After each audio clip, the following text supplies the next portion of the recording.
Assalamualaikum warahmatullahi wabarakatuh. Perkenalkan nama saya Putri Nurdiana, bisa dipanggil Putri, dari program studi Bahasa dan Sastra Arab Fakultas Humaniora NIM 2203011100035. Kali ini saya akan mempresentasikan hasil kinerja saya mengenai untuk menempuh mata kuliah Islam dan Budaya.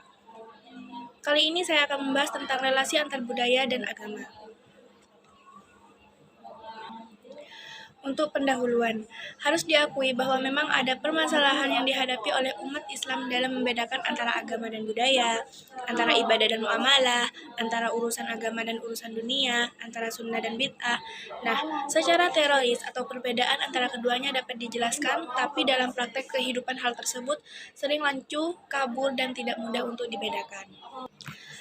Next, selanjutnya yaitu antara agama dan budaya. Mengenai agama dan budaya, secara umum dapat dikatakan bahwa agama bersumber dari Allah, sedangkan budaya bersumber dari manusia. Agama adalah karya Allah, sedangkan budaya itu adalah karya manusia. Dengan demikian, agama adalah bukan bagian dari budaya, dan budaya pun bukan dari bagian dari agama. Ini tidak berarti bahwa keduanya terpisah sama sekali, melainkan saling berhubungan erat satu sama yang lain.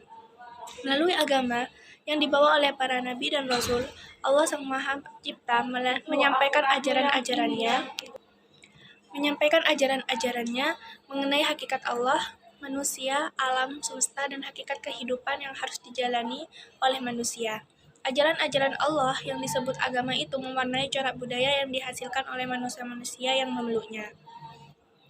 Selanjutnya yaitu di tengah masyarakat, kita bisa melihat praktek-praktek keberagaman yang bagi sebagian orang tidak terlalu jelas apakah itu merupakan bagian dari agama, apakah itu merupakan bagian dari budaya.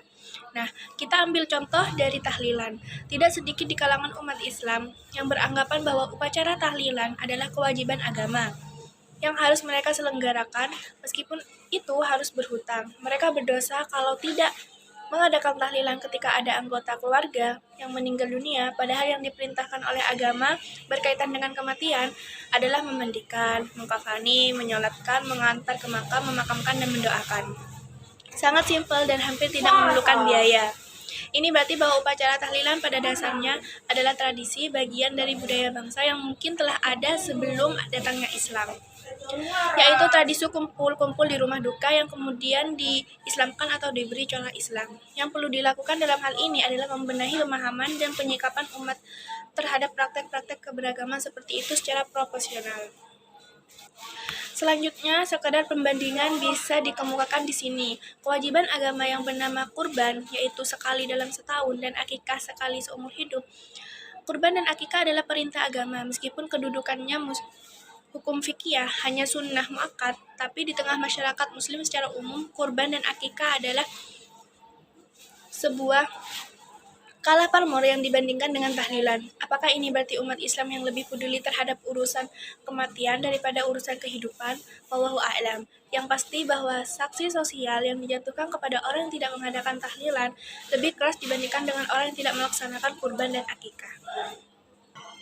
Selanjutnya yaitu ada lagi produk budaya yang disalahpahami sebagai bagian dari agama, sehingga dianggap sebagai bid'ah.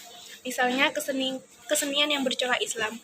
Banyak puisi maddah nahawi, yaitu pujian kepada Nabi yang ditulis dalam bahasa Arab, kemudian dilagukan dan diiringi dengan musik. Lagu dan musik semacam ini di Indonesia disebut lagu atau musik salawat, karena salawat itu bagian dari ibadah dan kalimat-kalimatnya sudah diajarkan oleh Nabi Muhammad SAW. Maka puisi maddah nabawi yang kalimatnya yang berbeda dengan yang diajarkan oleh Nabi, apalagi lagu dan musiknya serta-merta dinilai sebagai bid'ah. Anehnya, pujian-pujian kepada Nabi yang ditulis dalam bahasa Indonesia yang kemudian dilakukan dan diiringi musik tidak dimasukkan dalam kategori bid'ah. Puisi-puisi pujian untuk Nabi termasuk yang ditulis dalam bahasa Arab adalah produk budaya dengan muatan cinta kepada Rasulullah SAW dan doa kepada Allah Subhanahu wa Ta'ala. Lanjut, pada prinsipnya, Islam dapat ke suatu daerah termasuk ke Jazirah Arab sebagai tempat kelahirannya, tidak untuk menghapus semua produk budaya termasuk tradisi yang sudah hidup di tengah masyarakat. Ada tradisi masa jahiliyah yang dilarang, ada yang dibiarkan, ada yang dikembangkan, dan ada yang diislamkan, dan dijadikan bagian dari ajaran Islam. Pertanyaan pokok dalam menghadapi beragaman budaya dan tradisi di tengah masyarakat adalah apakah budaya dan tradisi itu bertentangan dengan pokok-pokok akidah syariah dan akidah akhlak, akidah Islam. Pertanyaannya itu akan dikembangkan dan menyesuaikan apa yang terjadi pada masa tersebut. Mungkin cukup sekian dari saya, kurang lebihnya mohon maaf. Wabillahi taufiq wal hidayah. Wassalamualaikum warahmatullahi wabarakatuh.